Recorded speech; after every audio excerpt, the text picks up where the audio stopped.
खबरों की शुरुआत करते हैं। नेपाल के वजीर आजम पुष्पकमल दहल प्रचंड आज मध्य प्रदेश के इंदौर पहुंचे। यहां उनका रिवायती अंदाज में शानदार तरीके से इस्तकबाल किया गया।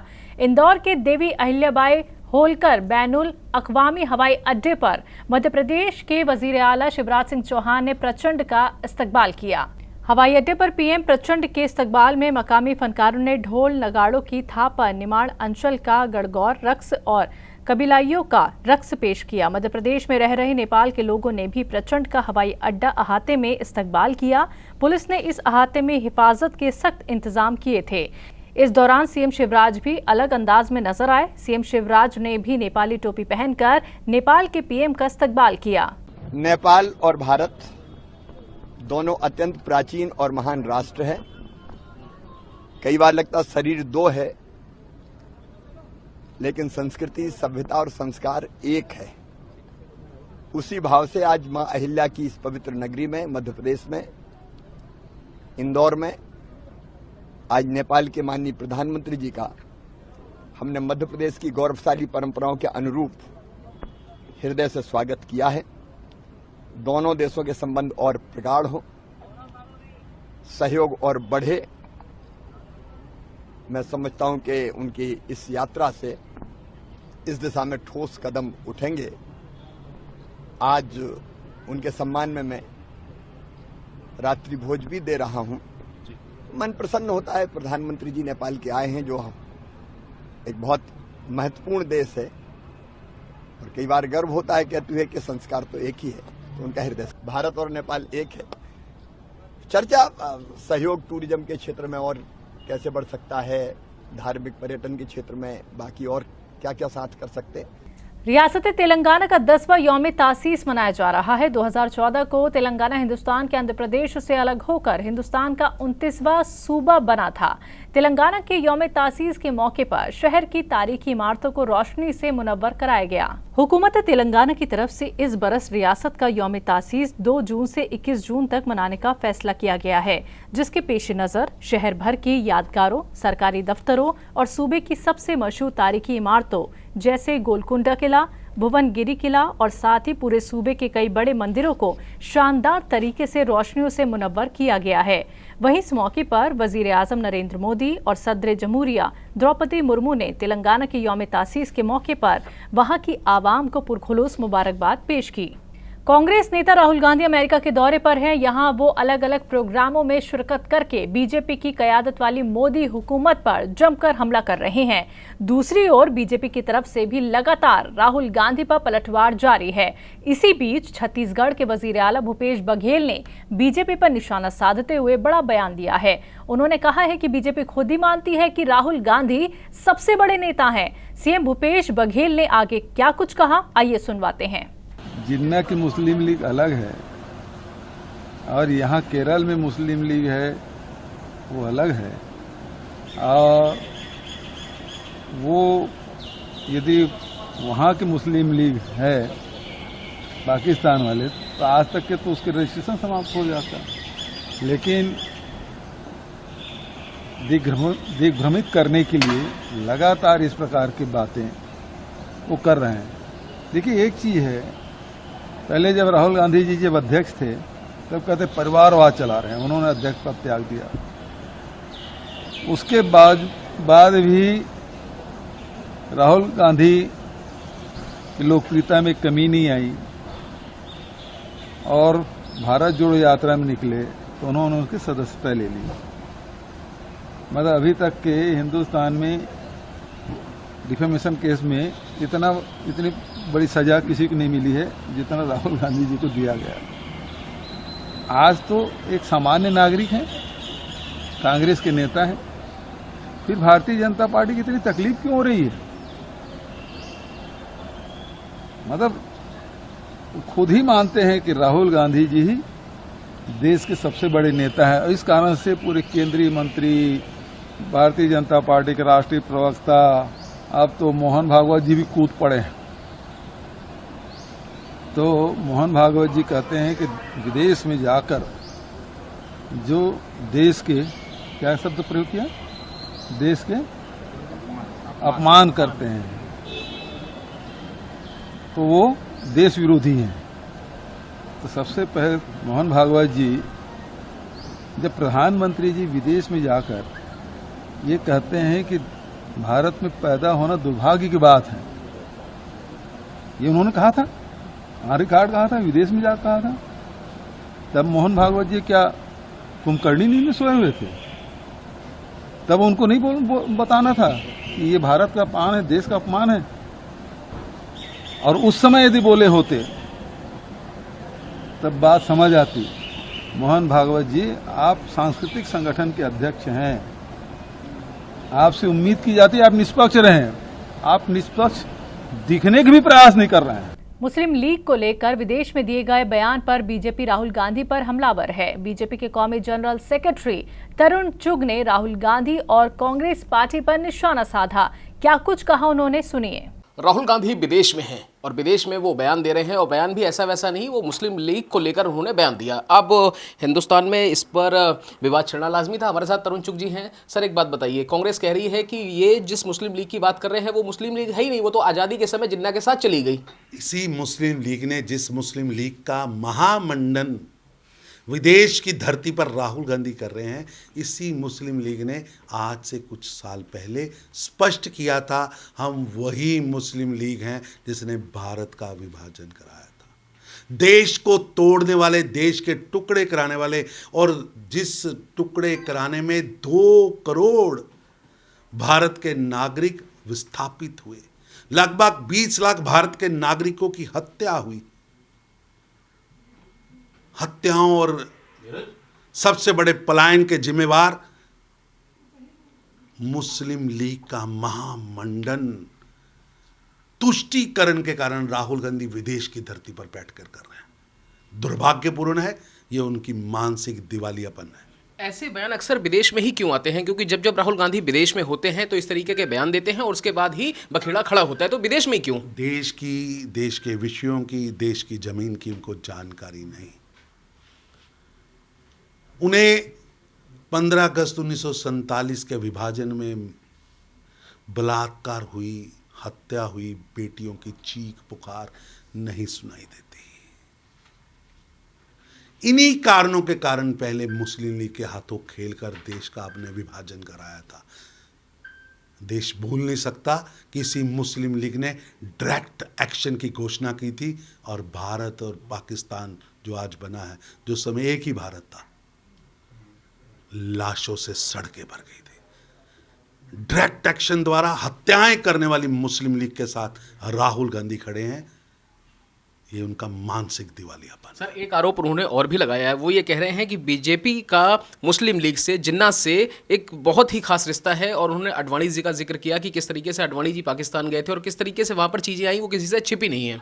ऐसा है कि कुंठित मानसिकता से राहुल गांधी काम कर रहे हैं। एक तरफ कभी वो श्यामा प्रसाद मुखर्जी का नाम लेते हैं, अरे जो लोग विभाजन के विपरीत खड़े थे और जो लोग विभाजन चाहते थे और जिनके कहने पे विभाजन हुआ, आप उसकी तुलना कर रहे हैं। मानसिक कुंठिता से बाहर आएं और इटली का चश्मा लगाना बंद करें और देश की निगाहों से, देश के चश्मों से भारत का इतिहास पढ़ें। चलिए ठीक है, भारत के इतिहास पढ़ने की जरूरत है राहुल गांधी को, ऐसा कहना है तरुण चुग साहब का। और सबसे बड़ी बात यह है कि वो जो कुछ भी देख रहे हैं वो इटालियन चश्मे की बदौलत ही देख रहे हैं, ऐसा भी कहना है। कैमरा पर्सन जस्सी के साथ वही शुक्ला, तहजीब टीवी, दिल्ली। तो भाजपा के इल्जामों और राहुल गांधी के मुस्लिम लीग वाले बयान पर कांग्रेस प्रवक्ता गौरव वल्लभ ने पलटवार किया है। गौरव वल्लभ से खास बातचीत की हमारे नुमाइंदे मोहित शुक्ला ने। जिन्ना का जिन एक बार फिर से सामने निकल कर आया है और बीजेपी ये कह रही है कि राहुल गांधी जिन्ना की पार्टी मुस्लिम लीग को धर्मनिरपेक्ष बता रहे हैं। गौरव वल्लभ जी, अब जिन्ना का जिन एक बार फिर से सामने निकल कर आया है। ऐसा है कि भारतीय जनता पार्टी का जिन्ना से विशेष रिश्ता है, जिन्ना की मुस्लिम लीग से भी विशेष रिश्ता है। राहुल गांधी जी ने इंडियन यूनियन मुस्लिम लीग, जो कि भारत की एक रजिस्टर्ड पॉलिटिकल पार्टी है, केरला की पार्टी है, उसका जिक्र किया। पर भारतीय जनता पार्टी का प्रेम जिन्ना से और जिन्ना की मुस्लिम लीग से बहुत पुराना है। उन्होंने जिन्ना की मुस्लिम लीग के साथ मिलके भाजपा ने, श्यामा प्रसाद मुखर्जी ने बंगाल में सरकार बनाई। भारतीय जनता पार्टी के संस्थापक आडवाणी जी जिन्ना की मज़ार पे जाके लिख के आए कि Jinnah was the greatest biggest secular of his time. तो भारतीय जनता पार्टी का प्रेम जिन्ना और जिन्ना की मुस्लिम लीग से बहुत अद्भुत है, इसलिए उनके दिमाग में वही रहता है। राहुल गांधी जी ने IUML के बारे में अपनी बात कही। राहुल गांधी जी से सवाल तो केरल की पार्टी के साथ गठबंधन को लेकर था, और सवाल ये भी है कि जिन्ना की पार्टी मुस्लिम लीग तो आज़ादी के साथ ही जिन्ना के समय जिन्ना के साथ चली गई। यही तो भारतीय जनता पार्टी की झूठ की फैक्ट्री है। पर अब उनकी झूठ की फैक्ट्री ना तो उन पे देश विश्वास करता है, ना देश का मीडिया विश्वास करता है। कोई भारतीय जनता पार्टी का कोई व्यक्ति अगर कोई स्टेटमेंट देता है, इसका मतलब वो झूठ ही होगा। तो आज वो फिर से कोशिश ये कर रहे हैं कि वापस देश में पोलराइज करें। पर सवाल ये है कि जिन्ना के साथ सरकार किसने बनाई? भाजपा ने बनाई। जिन्ना की मज़ार पे कौन गए? आडवाणी जी गए। IUML एक रजिस्टर्ड पॉलिटिकल पार्टी है, और अगर हिंदुस्तान के निर्वाचन आयोग के अंतर्गत कोई पार्टी रजिस्टर्ड है तो वो बाय डिफ़ॉल्ट सेकुलर तो होगी ही। बिल्कुल, 15 सीटें भी हैं उनकी। मैं आपसे एक चीज़ और जानना चाहूँगा कि सर RSS के चीफ हैं मोहन भागवत, वो ये कह रहे हैं कि राहुल गांधी पहली मर्तबा तो कर नहीं रहे हैं, वो जितनी बार जाते हैं कुछ ना कुछ बदनामी करके ही आते हैं। मैं उदाहरण दीजिए ना भागवत जी, बताइए। मैं आपको उदाहरण देता हूँ भागवत जी, देश का अपमान कब होता है? जब देश के प्रधानमंत्री जी कोरिया जाके बोलते हैं अरे यार भारत में तो जन्म लेना ही बेकार। सियोल की बात कर रहे हैं? हाँ, सियोल में। भारत की अपमान जब होता है जब भारत के प्रधानमंत्री टोक्यो में जाके बोलते हैं नोटबंदी के बाद घर में शादी है और लोगों के पास पैसा नहीं है। भारत का अपमान जब होता है जब भारत के प्रधानमंत्री अमेरिका में जाके बोलते हैं भारत सांप सपेरों का देश है। भारत का अपमान उस दिन भी बहुत हुआ जब प्रधानमंत्री ऑस्ट्रेलिया में, और ऑस्ट्रेलिया के 2 विश्वविद्यालयों ने भारत के 5 राज्यों के छात्रों को वहाँ पे बैन कर दिया। उस दिन भारत का अपमान हुआ क्योंकि भारत के प्रधानमंत्री ने उस इश्यू को नहीं उठाया। चलिए ठीक है, वक्त देने के लिए बहुत शुक्रिया। तो साफ तौर पर आप गौरव वल्लभ को सुन रहे हैं। दिल्ली में अफसरानों की ट्रांसफर पोस्टिंग को लेकर मरकजी हुकूमत के लाए गए ऑर्डिनेंस के खिलाफ दिल्ली के वजीर आला अरविंद केजरीवाल लगातार विपक्षी नेताओं से मुलाकात कर रहे हैं। इस तरतीब में आज अरविंद केजरीवाल और पंजाब के वजीर आला भगवंत मान, झारखंड के वजीर आला और झारखंड मुक्ति मोर्चा चीफ हेमंत सोरेन से मुलाकात की और उनसे ऑर्डिनेंस के खिलाफ हिमायत की मांग की। अरविंद केजरीवाल और भगवंत मान के अलावा राज्यसभा सांसद संजय सिंह और राघव चड्ढा भी मौजूद रहे। आपको बता दें कि मुलाकात के बाद दोपहर 2 बजे अरविंद केजरीवाल, भगवंत मान और हेमंत सोरेन ने साथ मिलकर एक प्रेस कॉन्फ्रेंस को खिताब किया। प्रेस कॉन्फ्रेंस में केजरीवाल ने कहा कि राज्यसभा में विपक्षी दल एक हो जाएं तो इस ऑर्डिनेंस को हराया जा सकता है। बीजेपी की लोकसभा में तो बहुमत है, लेकिन राज्यसभा में बीजेपी के पास बहुमत नहीं है। उनकी 93 सीट्स हैं 238 में से। तो अगर नॉन बीजेपी सारी पार्टियां इकट्ठी हो जाएं तो इस अध्यादेश को हराया जा सकता है, इसको बिल को हराया जा सकता है। ये बात केवल दिल्ली की नहीं है, ये बात इस देश के जनतंत्र की है, फेडरल प्रिंसिपल्स की है। आज ये दिल्ली के लिए ऐसा अध्यादेश लाए हैं, कल ये ऐसा ही अध्यादेश झारखंड के लिए ला सकते हैं, राजस्थान के लिए ला सकते हैं, पंजाब के लिए ला सकते हैं, हरियाणा के लिए ला सकते हैं, तमिलनाडु के लिए ला सकते हैं। किसी भी राज्य के ऊपर कानून पास करके, अध्यादेश पास करके उसके हकों को छीना जा सकता है। ये तो एक तरह से देश की आज़ादी की बात है कि जनता सरकार चुनती है और सरकार के पास जनता के सपने पूरे करने के लिए, उनकी ज़रूरतों को पूरे करने के लिए सारे अधिकार होने चाहिए। ये एक तरह से संविधान के साथ छेड़छाड़ कर रहे हैं, संविधान के बेसिक मूल्यों के साथ छेड़छाड़ कर रहे हैं। समय में चुनी हुई सरकार को किस तरीके से काम नहीं करने देने का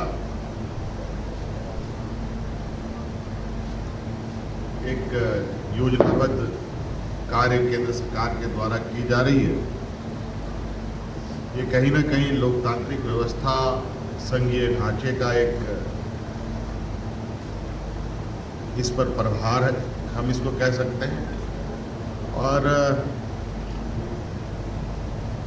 जो इस देश की ताकत जिसको हम कह सकते थे, अनेकता में एकता, उस पर भी ये बड़ा प्रहार है।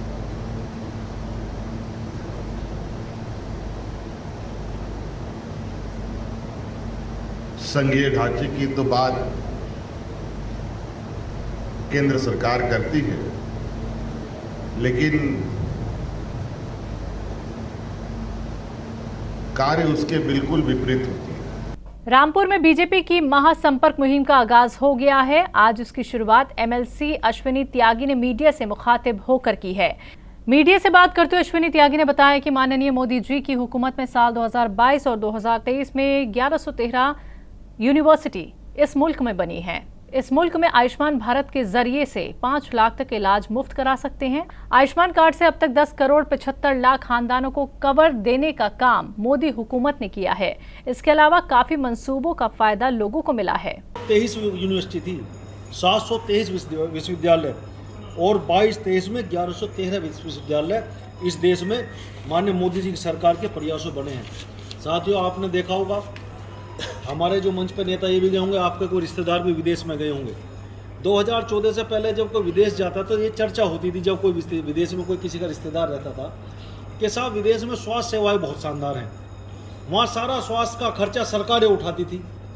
ये चर्चा कोई विदेश से आता था, ये करता था कि साहब वहाँ सरकार इलाज करती है, अस्पताल में भर्ती हो जाओ, उनके कार्ड बने हुए। इस देश की सरकार ने, माने मोदी जी की सरकार ने आयुष्मान भारत के माध्यम से 5 लाख तक का निःशुल्क बीमारी का इलाज करने की व्यवस्था आयुष्मान कार्ड के माध्यम से माननीय मोदी जी की सरकार ने की। 11 करोड़ के आसपास 10 करोड़ 75 लाख परिवारों को आयुष्मान कार्ड के माध्यम से कवरेज देने का काम माननीय मोदी जी की सरकार ने किया है। और इसमें 11.25 करोड़ परिवार और 23 करोड़ व्यक्तियों को आयुष्मान के कार्ड देने का काम, 5 लाख तक का निःशुल्क इलाज करने का काम माननीय मोदी जी ने व्यवस्था की है। परम आदरणीय अश्विनी त्यागी जी ने जिस तरीके से आज सरकार की 9 साल की उपलब्धियों को बताया, वो सब आपने बहुत बारीकी से सुना।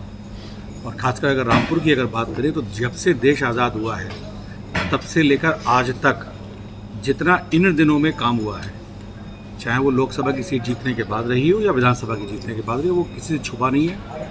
रामपुर में जिस तरीके का आज माहौल है, चाहे वो आप लोग हो या बाकी लोग हो जो खुले में सांस ले रहे हैं, ये आप मुझसे बेहतर जानते हैं। वरना सबके कैमरे किस तरीके से चलते थे ये भी हमें पता है, इसलिए हमसे बेहतर ये आप जानते हैं कि रामपुर का आज माहौल क्या है। Rajasthan board of secondary education के 10वीं जमात के तलबा का इंतजार जुमे को खत्म हुआ। वजीर तालीम डॉक्टर BD कल्ला ने तालीमी कॉम्प्लेक्स में इम्तिहान के नतीजे जारी किए। इस दौरान रियासती वजीर तालीम जाहिदा खान भी मौजूद रहीं। इस बार नतीजे 90.39% रहे, जो कि गुज़िश्ता बरस के मुकाबले में 7.60% ज़्यादा हैं। इस बार छात्राओं के नतीजे छात्रों के मुकाबले में ज़्यादा रहे, जहां लड़कों के नतीजे 89.78% रहे, तो वहीं लड़कियों के इम्तिहान के नतीजे 91.31% रहे। Rajasthan board of secondary education की 10वीं जमात के इम्तिहान में इस बार 10,66,270 तलबा रजिस्टर्ड हुए थे। इसमें से 9,42,360 तलबा ने 10वीं के इम्तिहान में कामयाबी हासिल की है। वहीं 99% नंबर हासिल करने वाली जयपुर की गौरांगी ने बताया कि मुसलसल मुताले से उन्हें ये कामयाबी हासिल हुई है। बोर्ड की माध्यमिक एवं माध्यमिक व्यावसायिक परीक्षा 2023 के साथ प्रवेशिका परीक्षा 2023 का परीक्षा परिणाम आज 2 जून को घोषित किया जा रहा है। मैं सभी सफल छात्र छात्राओं को अपनी ओर से हार्दिक बधाई देता हूं और उनके उज्जवल भविष्य की मंगल कामना करता हूं। माध्यमिक एवं माध्यमिक व्यावसायिक परीक्षा में कुल 10,66,270 परीक्षार्थी पंजीकृत हैं, जिसमें से 10,41,373 परीक्षार्थी परीक्षा में प्रविष्ट हुए। माध्यमिक एवं माध्यमिक व्यावसायिक परीक्षा का परिणाम 49.49% रहा। 90.49% रहा, जिसमें से छात्रों का उत्तीर्णता प्रतिशत 89.78 तथा छात्राओं का उत्तीर्णता प्रतिशत 91.31 रहा। माध्यमिक एवं माध्यमिक व्यावसायिक परीक्षा में 5,58,853 छात्रों ने परीक्षा में बैठे थे। उसमें से 2,09,945 छात्र और 4,82,520 छात्राओं में से 2,12,253 छात्राएं प्रथम श्रेणी में उत्तीर्ण हुई हैं।